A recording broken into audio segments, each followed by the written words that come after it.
El presidente José Mujica retornó ayer de Finlandia, donde estuvo 2 días.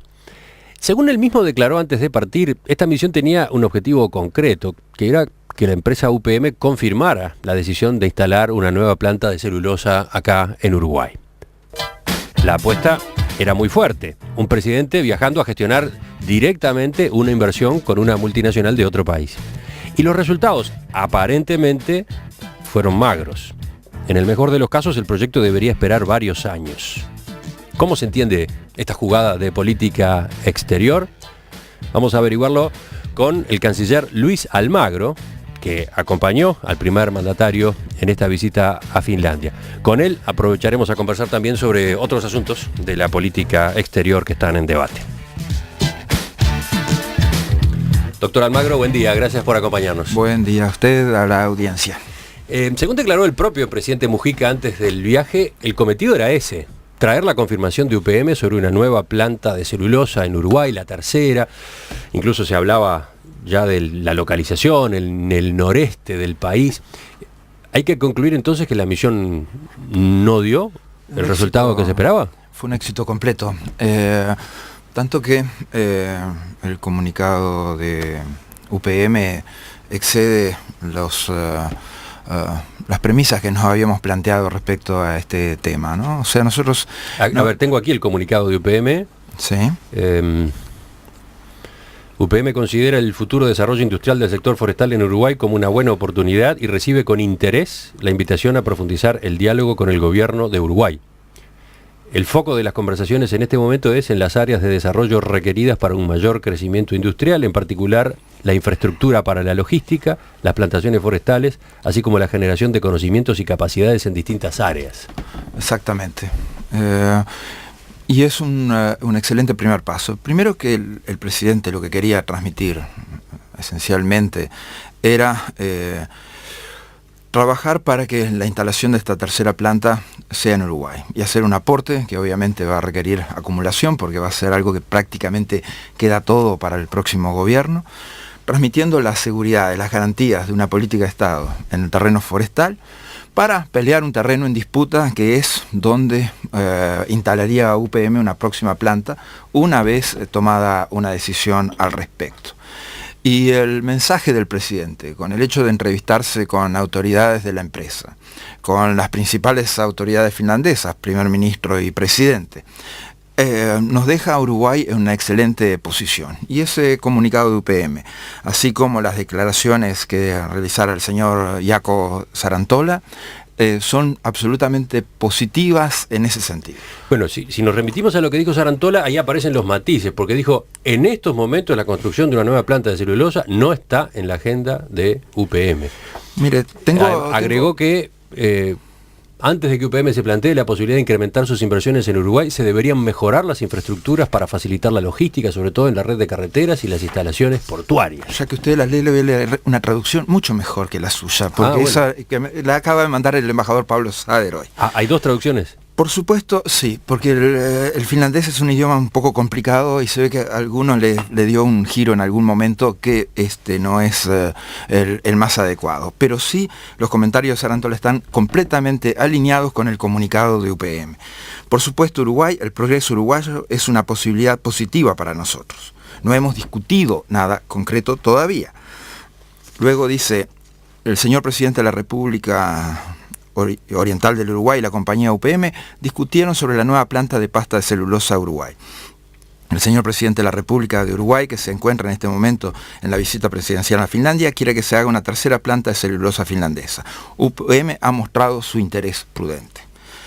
El director de negocios de pasta de celulosa comenta que su compañía va a tomar en serio los deseos del señor presidente sobre la construcción de la nueva planta de celulosa y enfatiza que todavía falta un poco para concretar esto. Y obviamente que falta un poco porque todavía quedan resolver muchísimas variables. Usted ve que todos estos procesos de instalación de proyectos de mega inversión son proyectos largos y que se necesita una acumulación de política de Estado al respecto.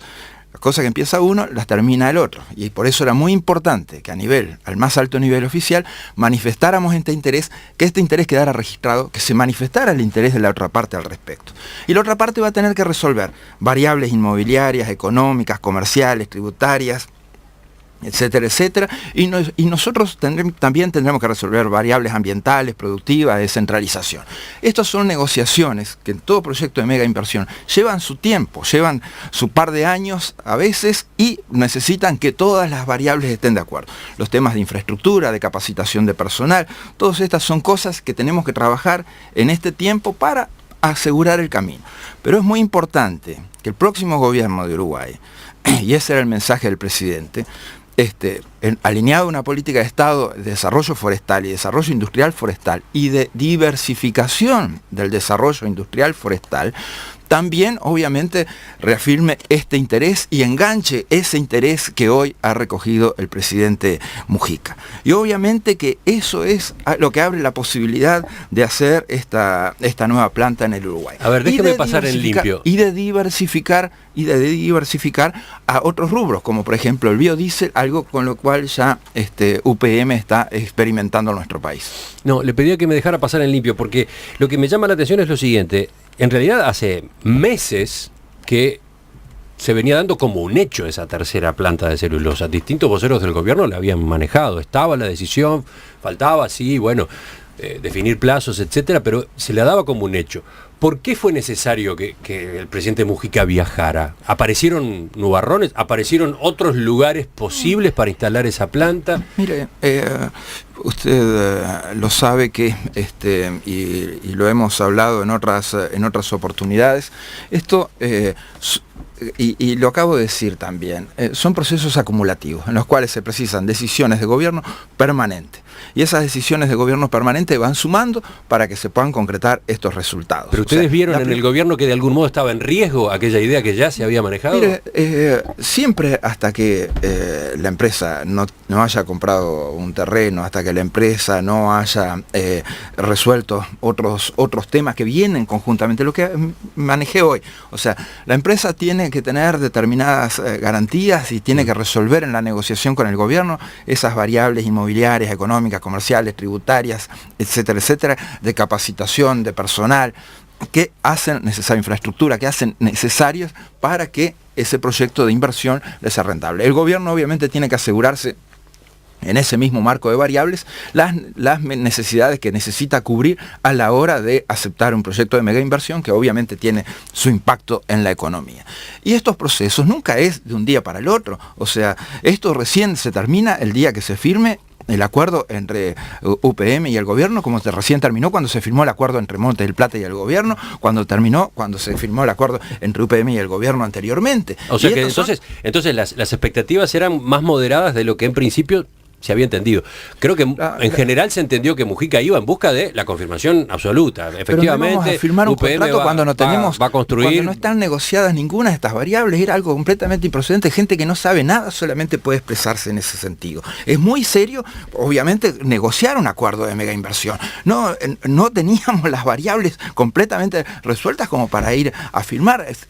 Teníamos los primeros pasos, las primeras iniciativas, y esta reafirmación del interés finlandés es un paso importante. ¿Y cómo tomaron, fundamental? Por ejemplo, esa observación a propósito de las deficiencias en materia de infraestructura que menciona UPM? No, pero mire, o sea, los temas de infraestructura, como en otros casos, UPM sabe las cosas que puede hacer el gobierno de Uruguay, cómo las hace con la seriedad que cumple la ley, los contratos y la palabra empeñada incluso. Y sabe que los esfuerzos que se hacen y cómo siempre se resuelven las cosas en el Uruguay. Porque se han resuelto antes y UPM lo sabe probablemente mejor que ninguna otra compañía. Entonces, verdaderamente abrir el campo para trabajar con UPM a Uruguay le da muchas garantías porque ha sido siempre una discusión, un trabajo serio de negociación. Y a UPM se le abren las más amplias garantías también porque el gobierno de Uruguay siempre ha respondido con todas esas variables que digo de seguridad y estabilidad económica, jurídica y social. ¿Estamos hablando de una planta de celulosa o de una planta de celulosa y fabricación de papel también? Mire, la celulosa no se agota ahí mismo. También esta es una de las variables que obviamente tienen que estar sobre la mesa. Y cualquier adelanto en estos sentidos son absolutamente contraproducentes. Por eso, o sea, a veces uno queda embretado entre decir si está o no está, por un lado y por el otro. Porque las variables de de trabajo en estos asuntos tienen efectos incluso bursátiles, ¿no? Una nueva planta de celulosa tiene un efecto bursátil sobre el precio de la celulosa. Entonces, son cosas que hay que manejar con muchísimo cuidado, con mucha más seriedad de lo que algunos artículos que salieron sobre la base de esa mala traducción.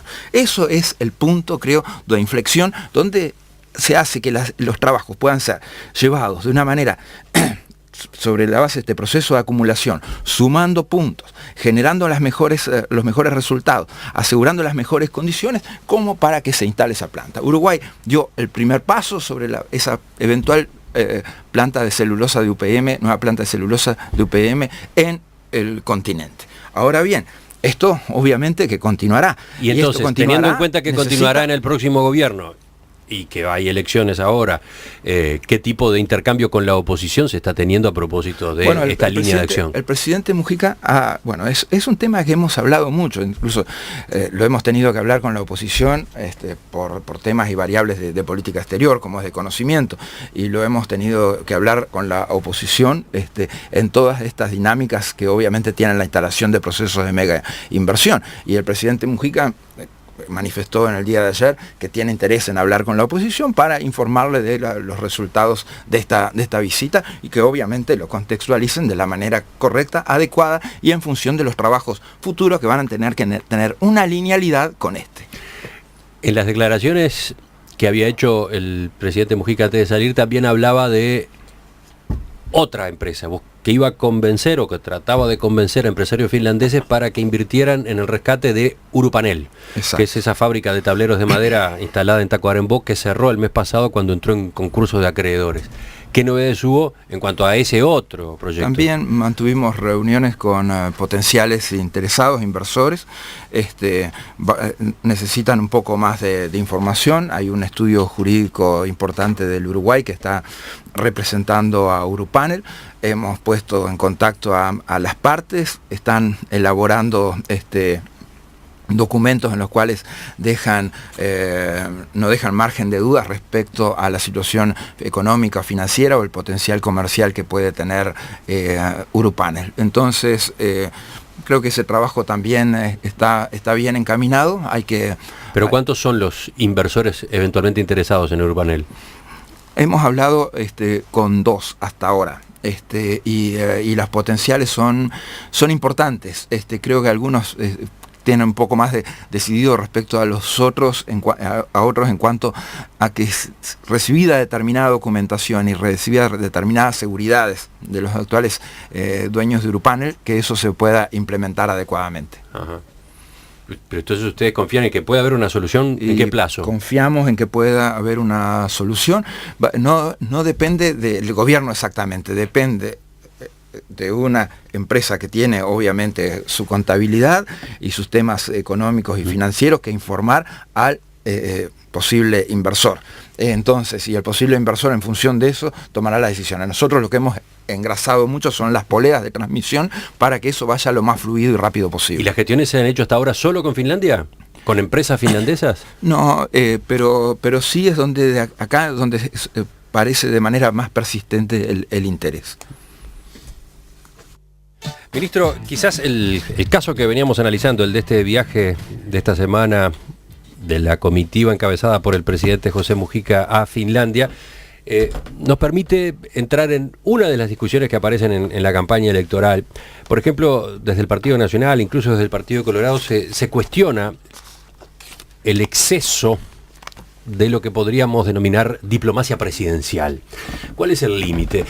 ¿Cuándo es el presidente de la República que tiene que jugar? Y, por ejemplo, como en este caso, tan fuerte como es ir él mismo a golpear la puerta de la casa matriz de una multinacional en busca de una inversión.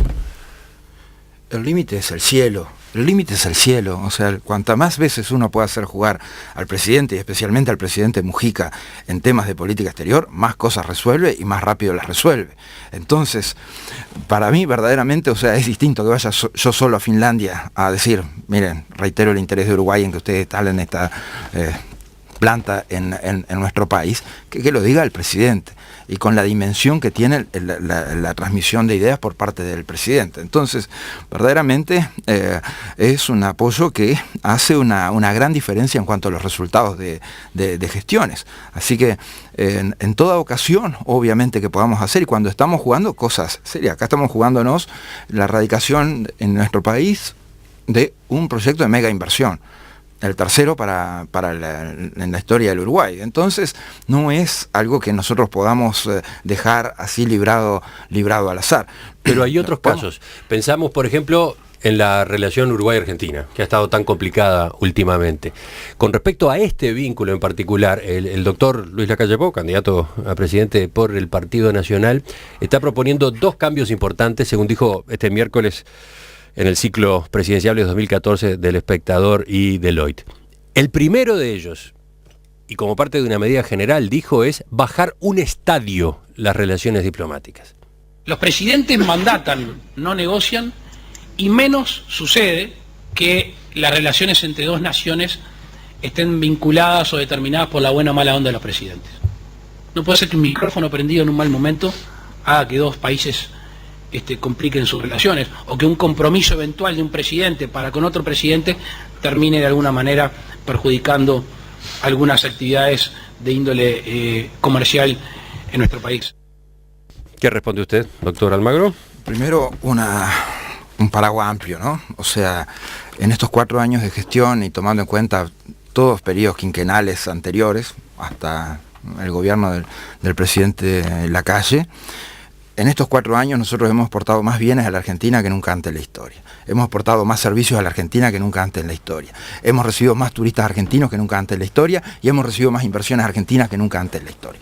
Eso le da un paraguas muy positivo a la relación, porque son resultados que definitivamente diversifican economía y significan distribución y redistribución de ingresos para el Uruguay. También es cierto que la relación ha estado pautada por todo tipo de cortocircuitos, problemas, sí, bloqueos de Argentina a proyectos importantes que en Uruguay se quiere llevar adelante. En este caso hubo gente que quiso ir relatando las negociaciones como si fuera un partido de fútbol, pero cuando hacemos el gol no lo grita. Se queda ahí en el comentario anterior, porque por ejemplo ahora que estamos empezando a dragar el río Uruguay, ¿alguien gritó el gol? No vi. Cuando equiparamos los peajes del Martín García con el Mitre, ¿alguien gritó el gol? No lo vi. Cuando acordamos el mantenimiento del canal Martín García entre los 2 países ahorrando 6-8 millones de dólares para el Uruguay, ¿alguien lo gritó? Nadie lo gritó. ¿Estamos negociando cosas todavía? ¿Que tenemos que resolver cosas todavía? Sí, es cierto, pero a Uruguay además estas cosas, los temas fundamentales, es que también Uruguay continúa su camino de desarrollo, porque o sea, Uruguay no se detiene ante estas variables cuando tiene que seguir desarrollando proyectos en la costa del Uruguay, como sea el aumento de producción de UPM o la instalación de Difalor. Uruguay sigue adelante, como cuando sigue desarrollando infraestructura en Nueva Palmira, Uruguay sigue adelante. Entonces todo esto tiene que tener un paraguas de otra cosa. Y eso también es mucho de la impronta presidencial. Pero obviamente los presidentes dan impulso político, dan el impulso procesal a estas cuestiones. Después cuando hay que negociar un tema de dragado, de puertos, bueno, se sienta la Cancillería con Alberto Díaz, el presidente de la Administración Nacional de Puertos, se sienta Gastón Silverman con Hernán Darío Orduna en la CARU, se sienta ahí Gustavo Álvarez o Gonzalo Conque, Bustillo antes, con los representantes argentinos ante la CARP. Y eso es donde se terminan de instrumentar e implementar, porque existe una institucionalidad muy fuerte entre los 2 países, tanto para los temas comerciales, como para los temas del río Uruguay, como para los temas de Frente Marítimo, como para los temas de Río de la Plata. Eso es institucionalidad que está en curso y donde se resuelven las cosas. Por ejemplo, el doctor Lacalle Pou proponía, además de esto que señalaba recién, fortalecer la embajada en Buenos Aires y que las delegaciones en la CARU y en la CARP sean embajadores de dedicación exclusiva para esa tarea, porque allí está gran parte de nuestra vida, un tema que hace a la infraestructura. Y entonces mencionaba, no puede ser que nos enteremos de que Argentina abandone el Canal del Indio cuando está a punto de hacerlo, cuando en realidad en 2007, 2008 nosotros ya poseíamos información del Centro de Navegación de que se venía trabajando en ese sentido. Pero primero, un error grave, ¿no? Porque el Canal del Indio Argentina todavía no lo abandonó. O sea, Argentina está ahí instalada en el Canal del Indio. Segundo, que estamos desde abril con el tema en la CARP. Tercero, o sea, estos planteos de Uruguay respecto al Canal del Indio son desde el año 2011. O sea, no hay, o sea, creo que falta información cuando se dicen estas cosas. Faltan conocimientos concretos sobre el manejo de las negociaciones, lo cual probablemente no sea culpa de él, pero el herrerismo supo tener a alguien en la CARP y lo perdió por su cuenta. El Partido Nacional tiene a alguien en la CARU y bueno, pero le falta el conocimiento de cómo se aprueba en la CARU el dragado del río Uruguay. O sea, creo que falta conocimiento en demasía como para hacer afirmaciones que están tan completamente erradas, ¿no? Ahora, ¿puede ser conveniente fortalecer la embajada en Buenos Aires? ¿Tendríamos que tener más recursos humanos y técnicos allí? Mira, ¿puede ser conveniente darle, digamos, otra jerarquía a las delegaciones en la CARU y la CARP? No, más jerarquía que la que tienen las delegaciones. O sea, por ejemplo, el caso de él dice, por ejemplo, presidentes full time o delegaciones full time. Y es así, pero lamentablemente a veces es la oposición la que pone gente que no tiene dedicación full time. ¿Cómo es eso? ¿A qué se refiere? Por ejemplo, la oposición puso a Luis Anastasia en la CARP, y Luis Anastasia tenía que marcar reloj en el Ministerio de Medio Ambiente. Y nosotros estábamos muy contentos con el trabajo de Anastasia. O sea, no le impedía, al contrario, le enriquecía el trabajo. Y el propio delegado del herrerismo tenía su propio estudio jurídico y no sé si un cargo en el Codicen. O sea que en realidad la dedicación total la hemos puesto la gente que está hoy trabajando, como Gastón Silverman. Pero además, cuando se precisa una inmediatez absoluta y se necesitan conocimientos más transversales que surjan de una dedicación pura y llana a eso. Tiene que ser un trabajo interinstitucional muy fuerte, y los resultados que han tenido la CARU y la CARP en este tiempo han sido mucho mejor que los que recuerdan los últimos 40 años de historia. Esa es la realidad. Si hablamos de dragado del río Uruguay, es algo que nunca se pensó en la CARU que se podía sacar. Si hablamos de lo que estamos haciendo manteniendo juntos el canal y equiparando los peajes, son resultados que estuvieron durante 20 años esquivos. O sea que esos resultados hacen de un mérito profesional de los que han trabajado ahí. Entonces, creo que de nuevo falta conocimiento. Otro tema que está en la campaña electoral. Todos los candidatos, en mayor o en menor medida, han apoyado en estos días la eventual integración de Uruguay al Acuerdo Transpacífico. Ese acuerdo que pasa por arriba del Océano Pacífico y que busca unir países de las Américas y de Asia. Todos los candidatos de la oposición habían leído un diario ese día y fueron con eso. Es increíble, ¿no? O sea, una falta de profesionalidad que a veces uno queda perplejo, ¿no? ¿Cómo analiza usted este debate y esa posibilidad incluso, la de la participación o no de nuestro país en ese acuerdo? Falta de profesionalidad de la oposición, porque, o sea, obviamente, sin poner ninguna cifra ahí hablaron, o sea, porque la realidad de inserción comercial internacional del Uruguay demuestra que Uruguay exportó cada vez más productos, a cada vez más mercados, a cada vez mejor precio. Diversificó economía, diversificó mercados y diversificó producción. Entonces, y todo eso con un panorama de inserción internacional como el país nos reconoce, año tras año batiendo récord de exportaciones y de atracción de inversiones. Entonces, no manejaron ninguna cifra, lo cual en materia de comercio exterior es algo muy serio, ¿no? Porque demuestra falta de profesionalidad a la hora de encarar el tema. En el Acuerdo Transpacífico, lo que ya sabíamos, porque ustedes recordarán que este tema lo planteó Uruguay en la reunión del TIFA. Dijeron, esto está abierto para Uruguay ahora, simplemente para chequear la información. Usted alude al TIFA porque resulta que Estados Unidos está muy involucrado en este proyecto del Acuerdo Transpacífico. Claro, es el motor un poco que le da impulso a este Acuerdo Transpacífico.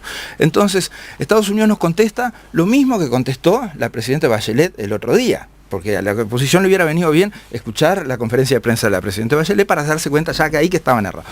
O sea, estos países que venían negociando el Acuerdo Transpacífico tienen que terminar su negociación. Una vez que terminen su negociación, entonces eventualmente invitarán a otros que puedan ser o no del Pacífico. Pero en principio esto estuvo abierto nada más que a países del Pacífico. Estos países del Pacífico, hay distintas señales de optimismo en cuanto a la marcha de la negociación. O sea, la presidenta Bachelet dijo que la negociación iba muy lenta en varios campos. Estados Unidos reconoce que va lenta en varios campos, pero espera darle un impulso en este tiempo. Y creo que Uruguay, o sea, en el momento no hay una invitación a Uruguay sobre la mesa para ingresar a eso. Entonces, pretender decir que Uruguay debería ingresar al Transpacífico cuando todavía no lo han invitado a Uruguay, cuando ni siquiera se cerró la negociación del acuerdo Transpacífico, verdaderamente es otro despropósito, otro error grave, y verdaderamente la seriedad con que se encaran estos temas demostró que estuvo solamente del lado del presidente Vázquez, que directamente, y le sobró tiempo, además dijo, los próximos 2 minutos utilícenlo para la reflexión, lo cual demostraba que venía sobrado en esa carrera ante la abundancia de errores que dijeron la oposición en esos temas. Pero en principio, ¿cuál es el análisis que se hace en el gobierno? ¿Es una posibilidad interesante explorar? Mire, podemos hacer análisis técnicos hoy todos los que ustedes quieran. Y ver las conveniencias o no conveniencias que esos tengan, y podemos dejar material abundante para el próximo gobierno para que estudie el tema en profundidad como lo quiera estudiar. Eso es cuanto podemos hacer. Estas negociaciones no se van a cerrar antes del 1 de marzo del 2015.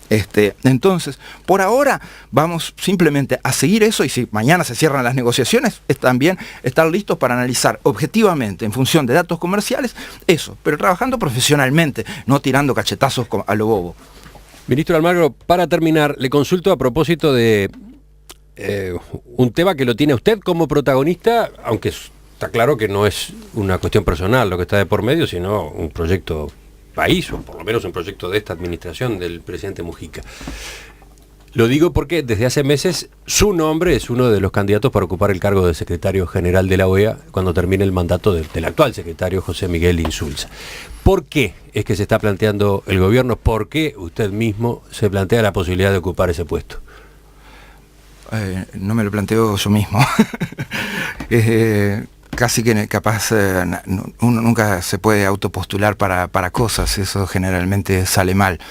Pero sí, cuando uno recoge iniciativas de varios países que están vinculadas al nombre de uno, y cuando el propio presidente dice cosas, algo que apareció hoy en una editorial, que la OEA merece nuestra máxima atención, necesita de gente que pueda unir, sumar, vale la pena el desafío, hay que ponerle el hombro y construir una OEA al servicio de los pueblos. Fíjate que es el único foro donde podemos hablar de igual a igual entre todos y con el norte. Y ese es el tema, fortalecer el diálogo. Eso? El presidente Mujica. Fortalecer el diálogo hemisférico, llevarlo a una nueva dimensión, sobre la base de los 4 pilares cuya resolución acaba de aprobarse bajo la presidencia del grupo de negociación que desarrolló de una manera muy eficiente el embajador de México, Emilio Rabasa, y en la cual vamos a abordar los temas de democracia, derechos humanos, seguridad multidimensional y desarrollo integral. Y todos estos temas es donde nosotros podemos sumar a la articulación. Y somos gente de principios a la hora de desarrollar estos asuntos. Entonces creo que los países pueden estar seguros del compromiso de Uruguay en cuanto a llevar adelante estos lineamientos fundamentales que hacen a nuestra esencia también de política exterior. ¿Cómo pesa en ese planteo, en ese proyecto, la imagen que tradicionalmente ha tenido la OEA, que ha sido tan cuestionada por algunos países por su dependencia o supuesta dependencia con Estados Unidos? Mira, hay determinadas variables que podemos hablar de esa dependencia a la OEA de Estados Unidos. A la OEA le costó salir de la lógica de Guerra Fría, ¿no? O sea, la prueba está que Cuba sigue afuera, por ejemplo, lo cual demuestra que muchas de las variables de Guerra Fría todavía habitan en el seno de la OEA. Pero no se había dado hasta ahora, hasta este trabajo del embajador Emilio Rabasa con todos los países, una nueva visión estratégica, qué era lo que tenía que hacer a la interna del continente y cómo lo podía hacer de una mejor manera. Y ese es un punto de inflexión. Por eso hemos basado nuestro plan de trabajo, que va a tener que ser desarrollado por los países en definitiva, en estos pilares que son sustancial y que son además los que hemos trabajado como en formato de la política exterior del Uruguay, proyectándola al mundo. La OEA también tiene otra dependencia con Estados Unidos que no va a ser tan fácil de resolver. ¿Cuál es? Presupuestal. Estados Unidos pone el 60% del presupuesto de la OEA. Bueno, ahí está una de las claves entonces. Ahí hay una de las claves. Por ejemplo, Estados Unidos se queja mucho, y a veces debo reconocer que le atiende la razón, de que la OEA se juntan ahí, en un organismo que financia a Estados Unidos para criticar a Estados Unidos todos los países. lo cual hace que tampoco la lógica esa a Estados Unidos le resulte la más conveniente. Entonces, creo que hay muchas de estas variables que podemos trabajar en el futuro, pero esta va a ser una de las más difíciles porque implica que los países metan la mano en el bolsillo para resolver esa dependencia. O si no, tenemos que trabajar esa dependencia con criterios profesionales de cómo lo encaramos para que la misma significa también fortalecimiento de las prioridades que nos vamos trazando como países en desarrollo. Creo que se pueden hacer las dos cosas a la vez y creo que Uruguay es importante en ese sentido. ¿Y qué tipo de apoyos ha recogido hasta ahora? Fueron saliendo noticias de gobiernos que se sumaban a la candidatura suya. ¿Cómo viene hasta ahora la campaña? Venimos muy bien, muy bien. A veces tenemos la tentación de que se vote hoy, ¿no? Pero esto va a ser un proceso en el cual hasta noviembre se pueden presentar nuevos candidatos y después se votará en febrero o marzo. Como toda campaña electoral, y algunos lo están experimentando en carne propia en este tiempo, una carrera de resistencia y no de velocidad. No se trata de salir primero, sino de llegar primero. Pero también en el mismo, lo importante es lo que tenemos para decir y acumular fuerza. Creo que podemos acumular fuerzas con Edward Stein, el candidato de Guatemala, y con Diego García Sayán, como para que todos estos procesos, todas estas candidaturas confluyan en una olla más fuerte y que la podamos trabajar juntos en definitiva. ¿Argentina apoya su nombre? Sí, el canciller Timmerman me llamó hace más de una semana para decir que Argentina apoyaba la candidatura de Luis Almagro. Ese es un dato interesante porque no estaba tan claro, tan obvio. Sí, siempre lo tuve por claro y por obvio, y hace a lo mejor de la relación entre Uruguay y Argentina. ¿Cuáles son los otros países que están apoyando su nombre? Mire, yo no voy a decir, ya lo he dicho varias veces, que los nombres se van diciendo a medida que, y los apoyos se van diciendo a medida que los países les conviene hacerlos públicos. Entonces, en este momento hemos manejado... ¿Se conocerán a través de filtraciones entonces? No. Cuando a un país le interesa hacerlo público, o me avisa que lo haga público, o simplemente lo hacen público ellos. Sí, creo, pero son apoyos muy importantes y verdaderamente nuestro reconocimiento al trabajo conjunto que hemos hecho en este tiempo y obviamente lo que significa también la imagen de Uruguay en el exterior hoy. Doctor Luis Almagro, ministro de Relaciones Exteriores, le agradezco que nos haya acompañado esta mañana en Perspectiva. Gracias a ustedes, puedo venir cuantas veces quieran, como lo saben.